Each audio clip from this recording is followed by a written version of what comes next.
Story number 2. A self-made prison. You cannot take it away. It's all I have. He shouted, evidently in pain and enraged at the ignorance and cruelty of his father. Whom do I have without it? Nobody. This is my social life. Why would you want to make me suffer even more than I already do? But his father wouldn't comprehend. His father, born in 1966 and oblivious to the world of his son, simply couldn't fathom it. He couldn't grasp it and denied his son's emotions. He frankly wasn't just unaware, but also not willing to delve into it. What does his son's generation actually face? Why is he behaving like this? What do the modern contemporary circumstances allow my son to become? What explicit dangers am I unaware of? How do I prevent them from manifesting? There are many more questions, and it would take him even more effort to seriously research what's going on with his son's life. Why could he be bothered? After all, he has enough problems to solve, and his son is 16 and should seriously just be normal, behave, and grow up.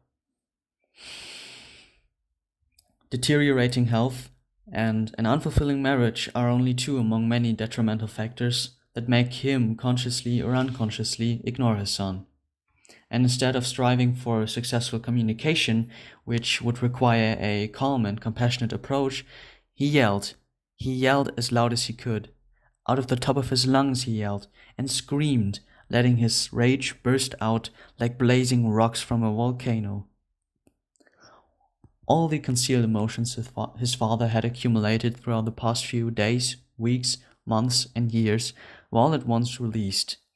All at once it hit his son, stuffed straight into his face. In the moment, there was nothing but fear. Fear of his own father. The way his father yelled sent shivers down his spine and left him completely numbed.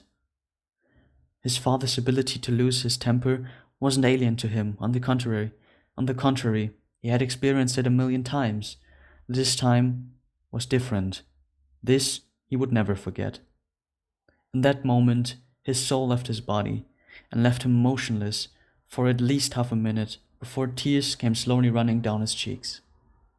Without saying a single word, he stood up from the dinner table.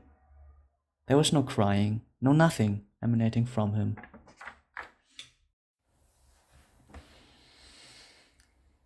He got himself moving, every step slightly quicker than the one before, and hurried up the stairs. When he arrived in his room, he made sure to lock the door like he always did and sat down. An immeasurable amount of thoughts were flying rent-free through his head, and a sudden impulse told him to pick up his knife. That one he used to create wooden spears with back when he was still in primary school. Then he just looked at it for minutes, nothing, like staring into an abyss. He looked at the knife, which he was holding straight in front of his eyes. Still, silence. From the outside, one couldn't be able to tell what's going on, but by isolating the interior, his thoughts, his brainwaves, everything, one might come to the conclusion this kid is about to do something very stupid. His thoughts push him to the act, to the knife, and the knife pushes him back to his thoughts. Between these forces lie only suffering and pain, not just for himself, but for everyone he knows. Beaten up by this dilemma, in which the choice not to act feels just as bad as the act itself, he resorts back into a state of complete and utter numbness. And thus, for a moment, his inner voice would shut the fuck up, thankfully. He slowly but surely snaps back to reality as he notices the great night sky through his window. However, like the badly maintained person he is, there's only one way for him to bear reality, and that is by escaping it. Getting up from his bed, he walks off to his desk. Proceeding to turn on his console, he knew he'd quickly be immersed in his favorite worlds of choice. And thus, The horrible events of today could at least be forgotten for the moment. Sadly for this young man, however, in doing so, he would only deepen the discrepancy between him and his surroundings, and dig an even deeper hole for himself.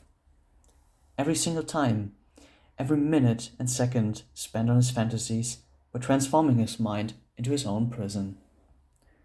Oh my boy, how I'd like to shake you and get you out of there.